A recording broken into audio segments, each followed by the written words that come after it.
Okay, good morning बच्चों। जैसा कि हमने लास्ट टाइम पढ़ाया था अबाउट द साइंस, इस साइंस में कैसे हमारे इस वर्ल्ड को जानने में हमें कैसे क्यूरियस किया, कैसे जागरूक किया कि कैसे हम इस वर्ल्ड के बारे में जान पाए। जो भी घटनाएं हो रही हैं हमारे आसपास, जो भी चीज़ हो रही है कि जैसे लाइटिंग हो रही है, बिजली कड़क रही है, या जो भी जो हम तो जी हम सांस ले रहे हैं, या मार्कर जैसे मैंने ऊपर से गिरा नीचे, तो ये सब जो घटनाएं हैं, है ना, धुआं निकल रहा है इसमें से, एसिड रेन लग रहा है, जो भी चीज़ें घटनाएं हो रही है हमारे वर्ल्ड में फिजिकली या केमिकली, उसको जानने में कहीं ना कहीं क्या हुआ है, साइंस ने हमारी क्या करी है, मदद की, हेल्प की जानने में। तो ये हमने लास्ट टाइम कवर किया था। आज हम जानेंगे कि साइंस दो चीज़ के बारे में। आज जो हमारा टॉपिक होगा, एक तो हमारा टॉपिक होगा मॉडल्स। साइंस में मॉडल्स का क्या रोल है, पहला पॉइंट। सेकंड पॉइंट जो हमारा रोल होगा मैथमेटिक्स को हमने साइंस में कैसे इन्वॉल्व किया, कि कैसे मैथमेटिक्स ने हमारी साइंस को पढ़ने में इजी बनाया। ओके, तो मॉडल्स का क्या रोल रहा, सबसे पहले आप जो पढ़ना है वो क्या पढ़ना है, मॉडल्स का साइंस में क्या रोल रहा। सपोज एग्जाम्पल समझो, जैसे कि एक बैट्समैन है, उसने बॉल को हिट किया और हमें लग रहा है कि ball out of the boundary जाएगी, मतलब 6 के लिए, ठीक है, छक्के के लिए हिट किया, 6 के लिए। तो हमें उसमें क्या जानना जरूरी है, हमें ये जानना जरूरी है, अगर हमें उसको मॉडल बनाना है तो क्या क्या जानने की जरूरत पड़ेगी, हमें तो ये जानने की जरूरत है कि बॉल का रंग कैसा था, कलर कैसा था, ये बैट का कलर कैसा था, ये ग्रिप कैसी थी। हमें ये इससे हमें ये जानने की जरूरत है कि बॉल की स्पीड कितनी है, स्पीड ऑफ द बॉल की स्पीड कितनी है, वेलोसिटी ऑफ द बॉल का मास कितना है, mass of the ball.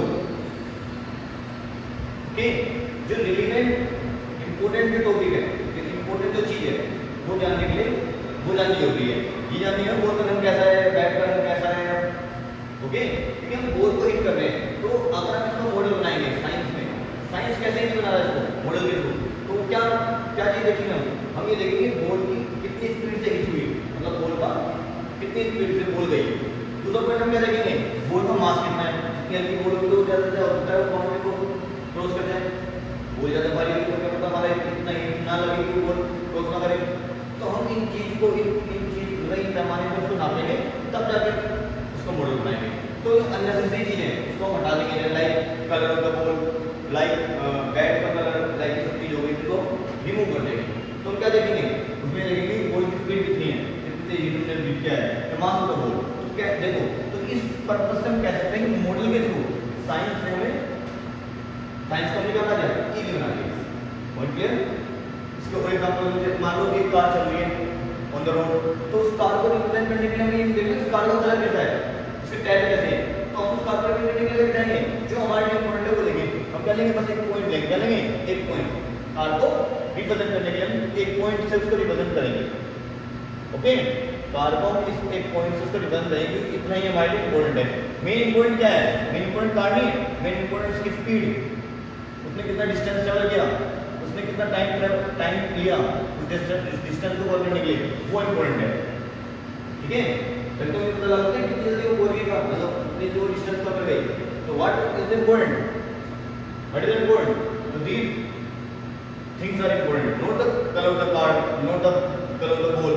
Okay, तो how model makes science easier, science को कैसे इजियर बनाया वो हमें इस टॉपिक से कंप्लीट करना जानना।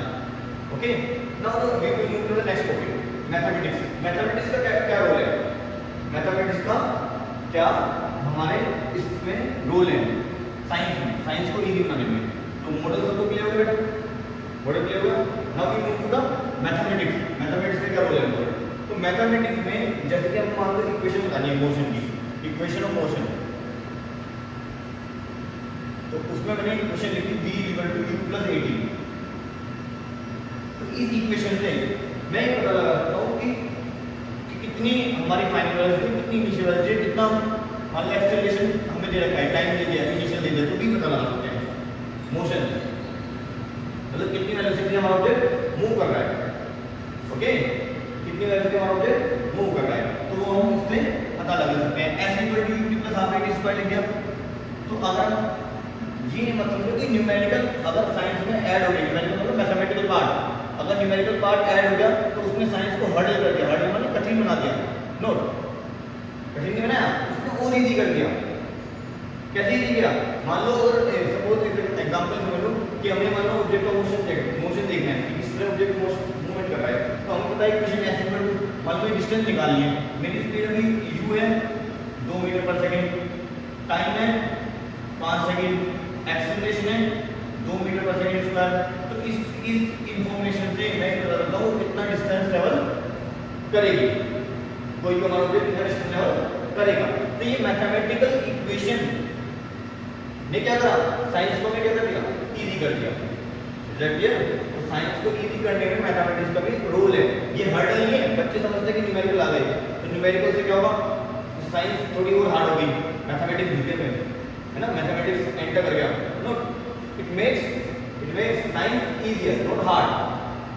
इससे हम जल्दी से पता लगा सकते हैं कि कितना डिस्टेंस, कितनी स्पीड हो, कितना टाइम हो, कितना एक्सेलरेशन हो। तो इन चीजों को लेकर हम डिस्टेंस को निकाल सकते हैं तुरंत, फास्ट, बहुत फास्ट तरीके से। तो how this both the things, model plus mathematics, play an important role in making the science easier. Is that clear? Now we move to the next topic. As we already written on the blackboard that entering the world of secondary science. Secondary science means if you are in class 9, after that you are moving in class 10th, and then 11th, then 12th. Okay? In this class, starting से होता है physics, chemistry, biology, physics, chemistry, biology. Science is divided into 3 parts: physics, chemistry, biology in the class 9. But if we go further, in this class we have to take science stream, commerce and divided the stream. But in this class we will take science in detail. मतलब we will understand the science in detail in this class. Okay? So entering the world of secondary science कहने का मतलब है अब जो science को पढ़नी है वो मिडिल स्टेज में पढ़ा, जो तुमने मिडिल स्टेज में जाना था, मिडिल मतलब जो शुरुआत की साइंस की, मिडिल स्टेज में साइंस का तुमने बेसिक ज्ञान था, उसी बेसिक ने तुम्हारी क्यूरियोसिटी बढ़ा दी। क्यूरियोसिटी मतलब इस वर्ल्ड को जानने में, इस वर्ल्ड में जो भी घटनाएं हो रही हैं उसको जानने में तुम्हारी क्यूरियोसिटी मतलब जिज्ञासा बढ़ा दी। तो उसी को आगे हमें लेके चलना है जो हम 9th, 10th, 11th, 12th class में सीखेंगे, है ना।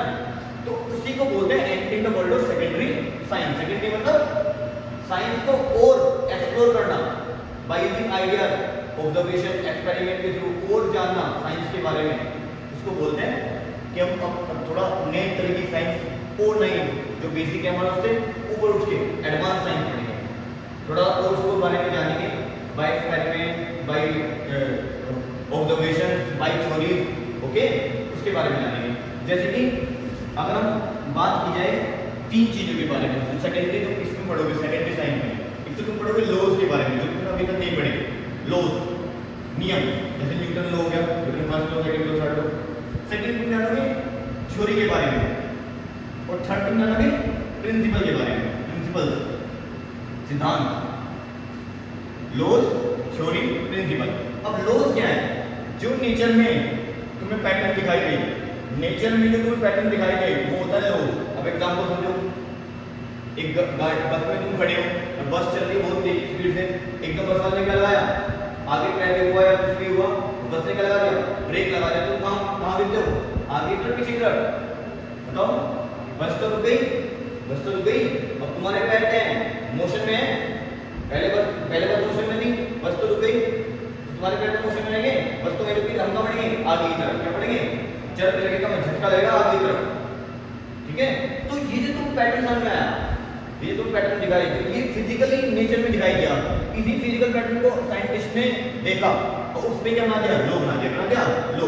तो लो कुछ और नहीं है, लो क्या है, फिजिकली दिखने वाली चीज है जो फिजिकली दिख रही है, पैटर्न जो बार बार हो रही है हमारे साथ। जैसे इधर पूरी गाड़ी को इधर इस तरफ गिर गई, एंड लो डायरेक्शन मतलब inertia low direction, inertia direction, inertia of rest, inertia of motion. तो ये सब लो है, Newton first law, Newton second law, Newton third law. ये किसी पैटर्न को ऑब्जर्व किया गया, उसी पैटर्न के आधार पे ये लॉज क्या करेगा बेटा, बनाएगा। तो लॉज कहीं और से कहीं अलग से नहीं आए, साइंटिस्ट ने ये पैटर्न को ऑब्जर्व किया और इन्हीं पैटर्न को ऑब्जर्व करके नियम को बना दिया। नेक्स्ट आपसे थ्योरी। अब थ्योरी क्या है? थ्योरी क्या है? थ्योरी है कि इन लोगों और एडवांस, मतलब वही लोग से कहते हैं कि फिजिकली जो पैटर्न है वो तो के लोग फिजिकली में जो भी दिखने में रहता है, गाड़ी रुकी तो हम आगे बढ़ गिरे तो इसको क्या दिए, नियम बन गया। लेकिन इन नियम को जो डिफाइन करता है, जो डिफाइन करता है वो है थ्योरी। ये थ्योरी का कहां आई, जो इन लोगों को डिफाइन करती है, इन लोगों को डिफाइन करती है, ये कहां से आई? बाय द टाइम एक्सपेरिमेंट्स आई। बाय द टाइम साइंटिस्ट ने जो एक्सपेरिमेंट करे या जो ऑब्जर्वेशन किए, साइंटिस्ट ने जो एक्सपेरिमेंट करे उसके थ्रू ये हमें थ्योरी दी गई। क्या दी गई? थ्योरी। फिर लोग कंजर्वेशन ऑफ एनर्जी थ्योरी है। भाई मान लो मैं सीढ़ी चढ़ के, तुम सीढ़ी चढ़ के बच्चे आते हैं, मतलब ऊपर फ्लोर तुम्हारा स्कूल है, तुम सीढ़ी चढ़ के ऊपर आए, तुम्हारे क्या यहाँ पे कौन सा लो लगा? लो कंजर्वेशन ऑफ एनर्जी। एनर्जी को कंजर्व हुआ कैसे? लो कंजर्वेशन क्या हुआ कि एनर्जी का neither be create not be destroy. Energy ना तो बढ़ती नहीं, ना तो खत्म होती, ना ही उसको क्रिएट कर सकते, ना डिस्ट्रॉय होती, ना क्रिएट कर सकते। वो बस क्या होती है, एक फॉर्म से दूसरे फॉर्म में कन्वर्ट हो सकती है। क्लियर? तो यहाँ ये लो को डिफाइन करने के लिए थ्योरी आई, और theory by the time I, by the time scientist ने को एक्सपेरिमेंट के थ्रू डिफाइन किया। क्लियर? अब आते हैं प्रिंसिपल। प्रिंसिपल क्या है? कोई सिचुएशन, कोई सिचुएशन, उस सिचुएशन को डिफाइन करने के लिए प्रिंसिपल आई। जैसे आर्गुमेंट प्रिंसिपल, आर्गुमेंट प्रिंसिपल है। तो प्रिंसिपल क्या है? कोई सर्टेन सिचुएशन है उसको डिफाइन करने के लिए साइंटिस्ट ने क्या डेवलप करे? प्रिंसिपल को। ये भी एक्सपेरिमेंट के थ्रू, ऑब्जर्वेशन के थ्रू इनको डिफाइन कर रहा है। Is it clear? आज की क्लास में हमने क्या करना, मॉडल्स के बारे में, कि मॉडल्स ने कैसे साइंस को लिखना है। मैथमेटिक्स जब आए, मैथमेटिक्स बच्चों को लगा एकदम क्या पता नहीं, 9th क्लास में न्यूमेरिकल आ जाता है, पता नहीं क्या हो गया। बेटा इसने साइंस को करना है बेटा इजी, इस तरीके से लिखना है, हमने देख लिया। उसके बाद बड़े लो क्या है? नेचुरल पैटर्न हमें दिखाई देते हैं, जो नेचुरली और फिजिकली नेचुरल पैटर्न दिखाई देते हैं वो है लो। उन लोगों को जो डिफाइन करता है बाय द एक्सपेरिमेंट, जब साइंटिस्ट ने bye the time experiment define करे इन लोगों को, थ्योरी को डिफाइन कर और लोगों को डिफाइन किया, तो हम कहते हैं थ्योरी। कहते हैं theory. Theory well defined experiment, experimentally by the time scientist द्वारा